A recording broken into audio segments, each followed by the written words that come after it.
नमस्कार, मैं अरुण कुमार पांडे। आप देख रहे हैं अरुण पांडे की बात। देखिए, विधानसभा का चुनाव तो बहुत नज़दीक हो चला है। अक्टूबर नवंबर में चुनाव होंगे और बस अब इंतज़ार कीजिए। 4-5 तारीख को चुनाव आयोग चुनाव तारीखों का ऐलान करने वाला है। उसके तहत आचार संहिता लागू हो जाएगी।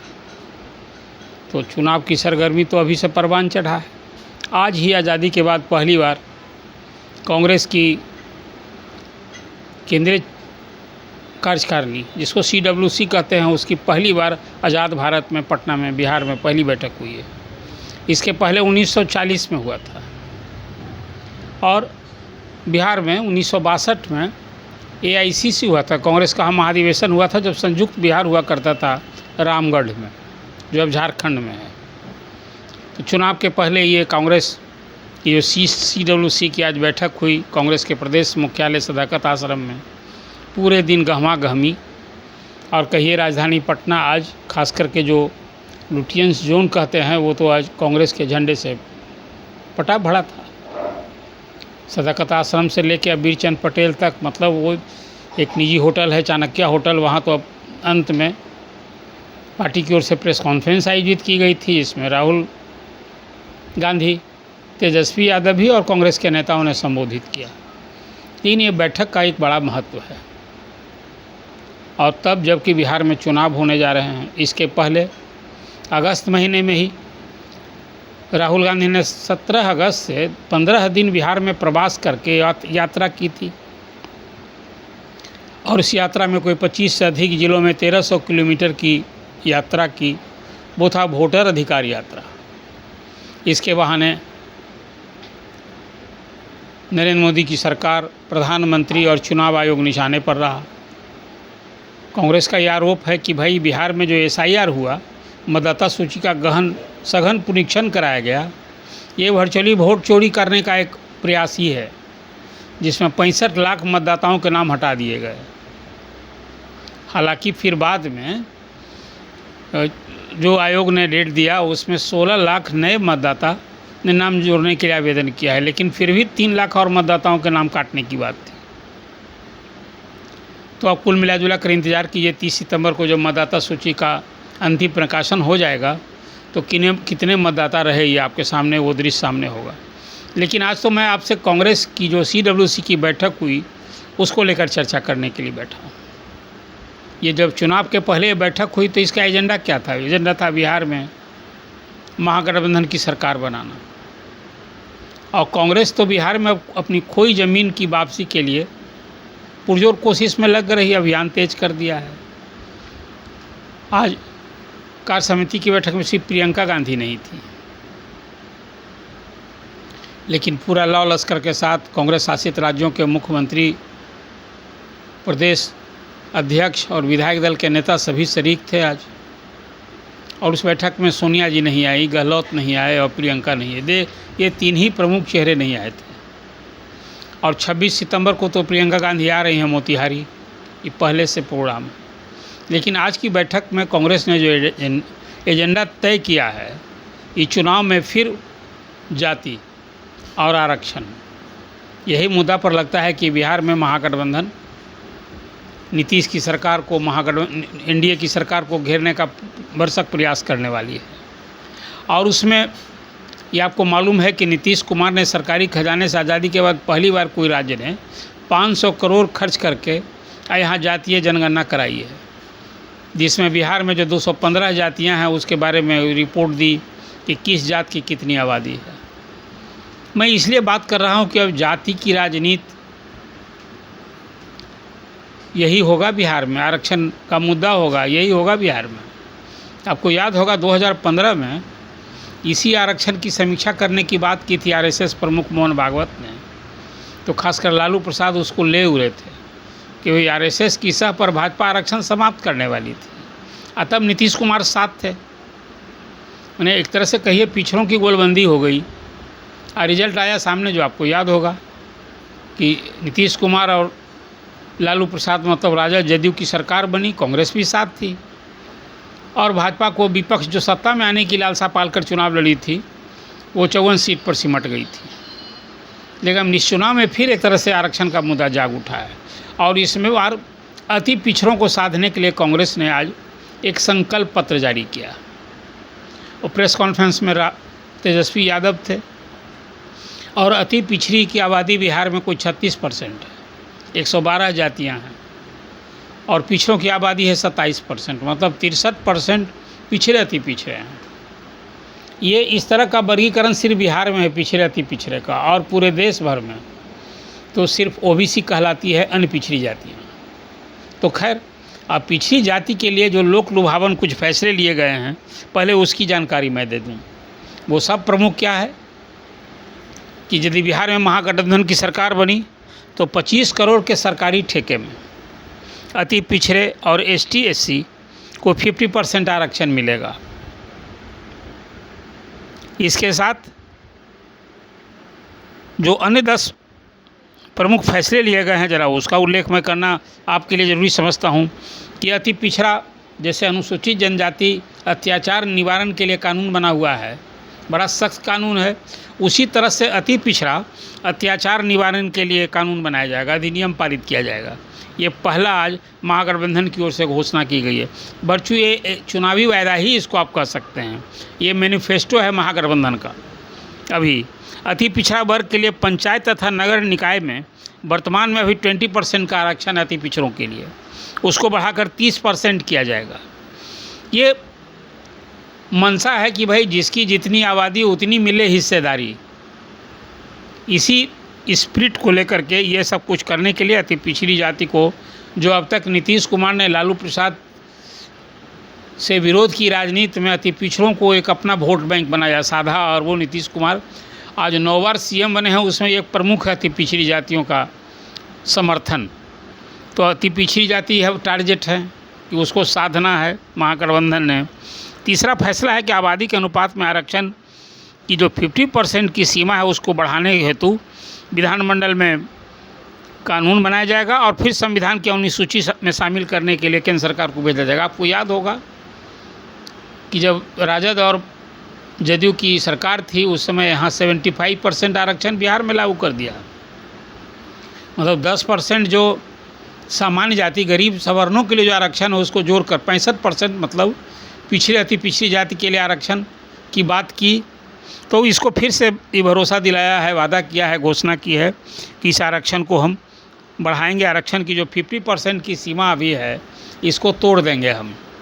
इसके बाद कहा कि नियुक्ति की चयन प्रक्रिया में नॉट फाउंड सुटेबल जैसी जो अवधारणा, इसको अवैध घोषित किया जाएगा। अभी होता ना है कि रिजर्व कैटेगरी में कैंडिडेट नहीं मिले तो बाद में उसको नन रिजर्व कर दिया जाता है।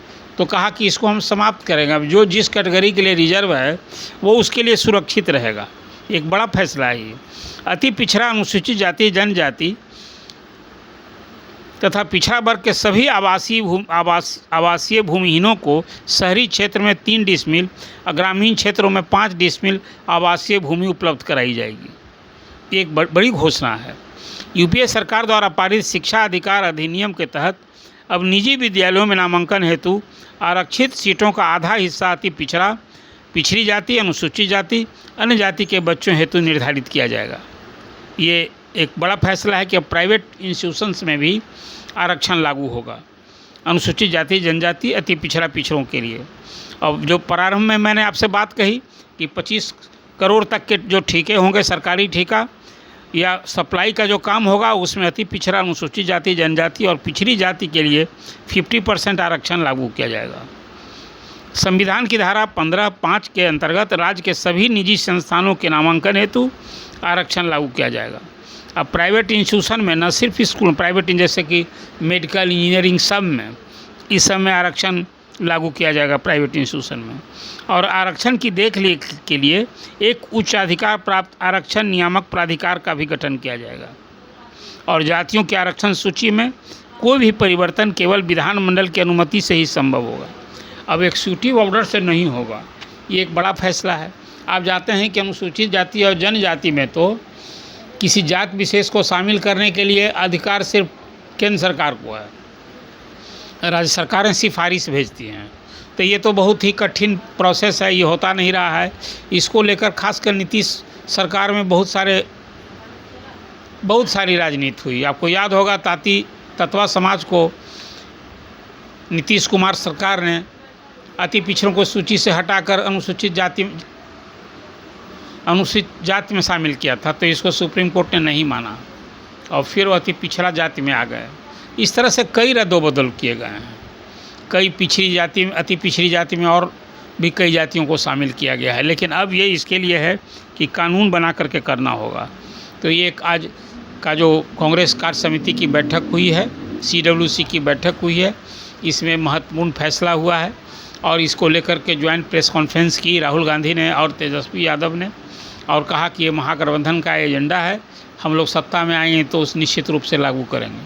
तो स्पष्ट हो गया कि अब इस चुनाव में भी जाति और आरक्षण यही मुद्दा बनेगा। भले ही NDA कोर से कहा जाता रहा कि भाई हम विकास के मुद्दे पर लड़ेंगे और जनता को कहेंगे आपको विकास चाहिए कि फिर खासकर लालू प्रसाद और राबड़ी देवी का वो शासन था 15 साल का, उसको याद करके लोग कहना है कि विनाश, एक और विकास और एक और विनाश।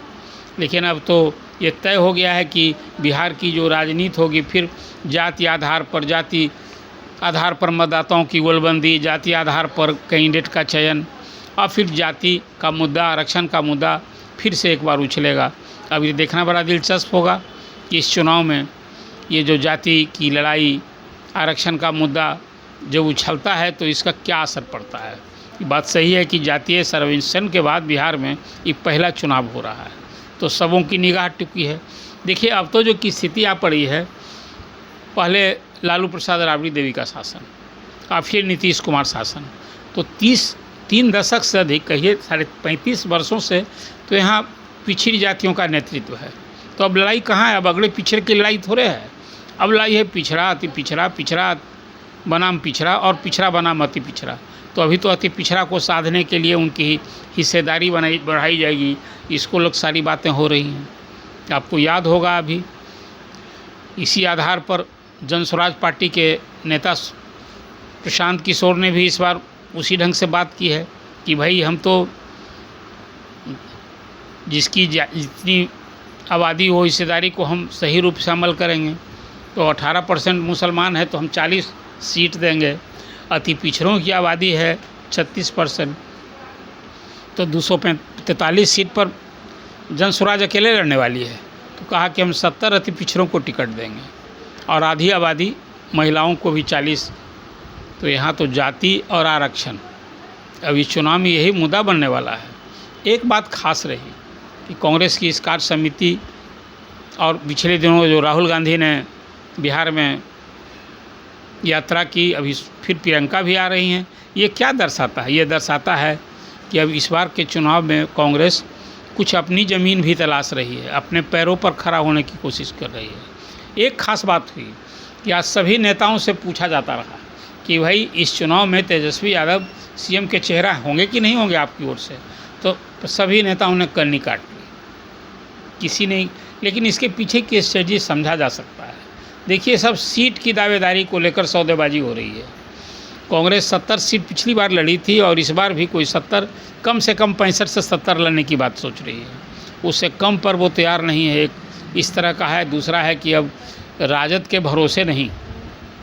आपने देखा कि 10 जिलों की यात्रा तेजस्वी ने की बिहार अधिक यात्रा के नाम पर, और राहुल गांधी ने कोई 25 से अधिक जिलों की यात्रा की थी वोटर्स अधिकार यात्रा के नाम। तो कांग्रेस ने बिहार के इस चुनाव को दिल्ली के बाद महागठबंधन में रहते हुए ही अपनी भी ताकत का भापने और उसकी शक्ति से खासकर कार्यकर्ताओं को उत्साह बढ़ाने को काम किया गया है। और उसके भरोसे जो अभी 19 सीटें हैं इसको बढ़ाने का दावा कि कब इस बार सीट के भी बंटवारे में कांग्रेस चाहे कि भाई हारने वाली सीट समझकर हमको न दिया जाए, हम जीतने वाली सीट लेंगे। तो कुछ सीट की भी अदला बदली होने जा रही है। कांग्रेस यदि 55-60 सीट लड़ेगी भी तो वो पिछली बारी वो गलती नहीं दोहराएगी। 19 सीट तो जहाँ जीती है वो तो लेगी ही, और जहाँ 44 सीट सेकंड थी उसमें वो अदला बदली करने की बात है। हैरत की तो बात यह है कि कुछ सीट जो राजद के कब्जे वाली है या वाम दल के कब्जे वाली, उस सीट पर भी निगाह है कांग्रेस की। अभी देखना दिलचस्प है कि बिहार में कांग्रेस है तो यहाँ राजद ही एक टीम, राजद की अगुवाई में चुनाव लड़ना है, अधिक सीट राजद ही लड़ेगा, कम से कम जब देख पिछले चुनाव में 144 लड़ा था, तो इस बार 135 से तो कम मुझे नहीं लगता है। और कांग्रेस भी जो 70 लड़ी थी तो 60 से कम नहीं लड़ेगी। बाकी फिर उसी में मुकेश सहनी को और वाम दल को एकोमोडेट करना है। अब तो 2 और नए पार्टनर भी आ गए हैं महागठबंधन, अब 8 पार्टी का महागठबंधन हो गया है। उसमें लोजपा पारस भी आ गए हैं और एक और पार्टी आ गई है झारखंड मुक्ति मोर्चा। तो इन लोगों को भी इनके खाते में 2-3 सीटें तो मिलेंगी, यही तय लगता है। कुल मिला जुलाकर आज कांग्रेस की कार्य समिति CWC की बैठक में जो कुछ हुआ उसे आपको अपडेट करना आवश्यक था। और इसके साथ जो मैंने आपसे कहा कि अब फिर जाति की लड़ाई और आरक्षण की लड़ाई, इसी मुद्दे पर चुनाव लड़ा जाना है, यह अब तय हो गया है। तो ये जाति की लड़ाई और आरक्षण की लड़ाई जो है, इसका क्या रंग दिखता है, किसको नुकसान होता है, किसको फ़ायदा होता है, थोड़ा इंतज़ार कीजिए। अभी तो सीटों के तालमेल को लेकर पटना से दिल्ली तक NDA की बैठक शुरू हो गई है, BJP की बैठक शुरू हो गई है। उधर तेजस्वी ने भी सीटों को बंटवारे को लेकर महागठबंधन के नेताओं के साथ बैठक शुरू की है। मुझे लगता है कि दशहरा के चंद दिनों बाद ही कौन पार्टी कितनी सीट लड़ी, मैंने चुनाव की घोषणा होते होते तक ये तय हो जाएगा कि कौन पार्टी चाहे NDA में या महागठबंधन में कितनी सीट लड़ेगी, और सीट भी तय हो जाएगी कौन सीट लड़ेगी, और तब उसके बाद कैंडिडेट के नाम की घोषणा होगी। तो मुझे लगता है अभी जो पेच फंसा है कुछ सीट की दावेदारी को लेकर और कुछ खास सीटों को लेकर। लेकिन इंतज़ार कीजिए, अभी तो चर्चा आगे भी होगी जब सीटें तय होगी। लेकिन आज कांग्रेस की जो CWC की बैठक हुई आज़ाद भारत में पहली बार पटना में, उसको लेकर आपसे मैंने अपडेट किया। ये चर्चा आपको कैसी लगी? कोई सवाल है तो ज़रूर कीजिए, अपना कमेंट कीजिए और अरुण पांडे की बात सब्सक्राइब कीजिए। धन्यवाद। अगर आपको ये खबर अच्छी लगी तो चैनल को सब्सक्राइब करना नहीं भूलें और बेल आइकन जरूर दबाएं।